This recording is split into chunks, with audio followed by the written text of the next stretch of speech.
Croeso chi yma i'r Gell ar fore dydd Llun y Pasg. Gobeithio'r penwythnos fod yn amser da i chi gyd. Mi fyddai'n aml yn paratoi'r myfyrdodau hyn yn gynnar yn y bore ac yn cyrraedd y stydi neu'r Gell cyn iddi wawrio. Yn yr ardd gefn y tu allan i ffenest mae yna bolyn telegraff a gwifrau yn cysylltu ffoner tai o ddiamgylch yn dod ohono. Wrth i'r awyr ddechrau goleuo yn eithaf aml, mae yna dderyn du yn sefyll ar un o'r gwifrau yn edrych draw tua'r dwyrain.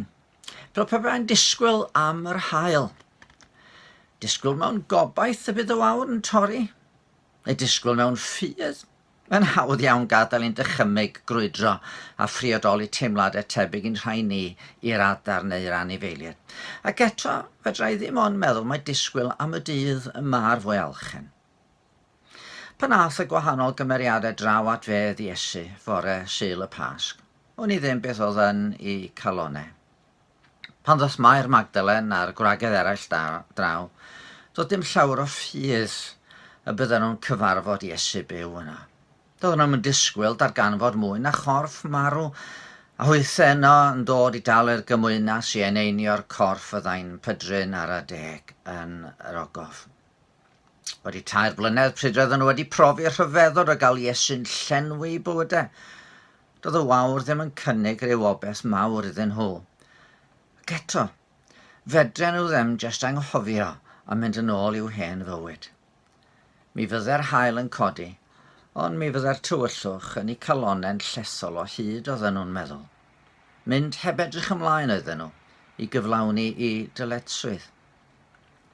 Ond fe ddigwyddodd yr annisgwyl. Fe welsyn nhw angylion a hwythau'n clywed y geiriau, peidiwch chi a gofni. Wedyn fe ddaw Pedr ac Ioan y disgybl annwyl at y beth. Beth yn ei meddyliau nhw tybed?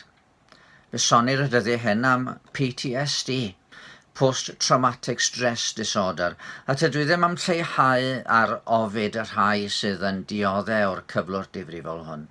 Ond mi gredai fod Pedr yn agos iawn at ddioddau'r cyflwr. Oedd wedi cael 2 blynedd na fu ei tebyg yn ei hanes o nag unrhyw un arall ar ei oed. Ond roedd y 30au diwetha wedi bod yn ddirdynol. Nid yn unig roedd ei arglwydd wedi cael ei groeshoelio, ond roedd ei ysbryd o'i hunan wedi dorri wrth iddo yn ei awr gyfyng wadu ei feistr. Ond mae'r gwragedd yn dod gyda neges fod Iesu wedi atgyfodi, ac yntau sawl tro wedi glywed yn deud mae felly y bydde hi. Ond sut oedd o'n bosib? Oedd gobaith yn dechrau gafel yng nghalon Pedr? A'r disgybl annwyl yn edrych i mewn i'r bedd, yn gweld y llieini lle gosodwyd y corff marw rhai oriau ynghynt, ond y llien oedd am y pen wedi blygu yn daclus, yn union fel y gybyddau saer ar ddiwedd y dydd yn plygu ffedog i'w gosod o'r neilltu cyn y diwrnod gwaith nesaf. Fe welodd ac fe gredodd. Fe drodd y gobaith yn ffydd. Ac na chlywni i bod wedi mynd yno, mi gredai fod y prif offeiriad, wel rhai ohonyn nhw beth bynnag wedi mynd yno at y bedd i sicrhau beth oedd wedi digwydd, ond glwson nhw ddim angel yn deud peidiwch chi a gofni. Yr unig beth fedryn nhw i wybod oedd dros yr wythnosau oedd i ddod y bydde i hangrediniaeth nhw yn cael ei herio. Ond wrth gwrs, da ni ddim yn gallu mynd at y bedd gwag. Efallai'n bod ni'n cydymdeimlo braidd a Thomas fentro ddeud na fedra i gredu os na welaf ôl yr hoelion yn ei ddwylo a rhoi fy mis yn ôl yr hoelion am llaw yn ei yslys. I ni mae geiriau Iesu yn gorfod bodloni. A am i ti fy ngweld i rwy ti wedi credu? Gwyn neu byd y rhai agredodd heb iddynt weld. A'i ffyliad naif ydyn ni yn credu heb weld. Dyn ni mewn traddodiad da. Mae am ryw benderfynodd chwilio mewn i'r hanes wedi dod i'r cysgliad nad oes esboniad arall yn bosib am y bedd gwag, ond fod Iesu wedi atgyfodi. Maen nhw wedi edrych ar y dystiolaeth, ond yn y pen draw, mae rhaid i ni fentro neu beidio. sefyll gyda rhai fentrodd roi ffydd yn yr Iesu atgyfodedig, a darganfod I fod o'n rhoi bywyd newydd, yn rhoi tangnefedd, yn agor drws yn Ei adnabod Duw, a gosod crin yn calonnau ni sydd yn galw allan Aba Dad. Ie, fe sgrifennodd Pedr flynyddoedd yn ddiweddarach a draena welodd Iesu I oed, ond fe fedra I ddeud wrthyn nhw, yr ydych yn ei garu ef, na welswch mohono.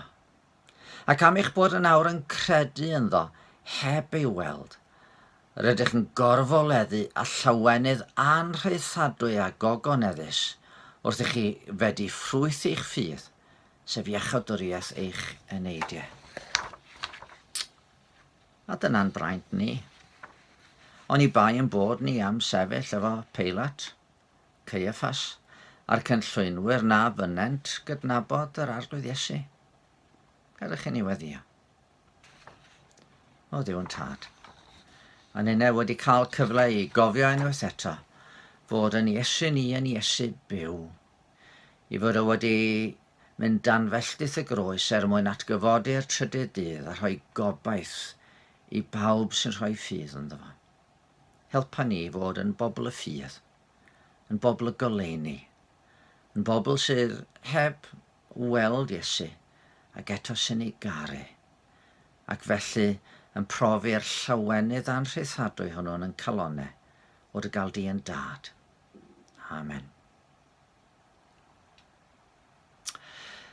Wel, mae'n Basg, mae'n wyliau, a rydw I yn fentro cymryd rhyw chydig bach o orffwys am bythefnos. Nid bod unrhyw beth o'i le, ond wedi dros 200 o fyfyrdodau. Dwi'n meddwl bod cyfle I mi gael gorffwys yn mynd I fod yn helpu mi. Felly, beth o'i nôl cyn bo hir, mae'n siŵr, ond yn y cyfamser, ewch dan fendith.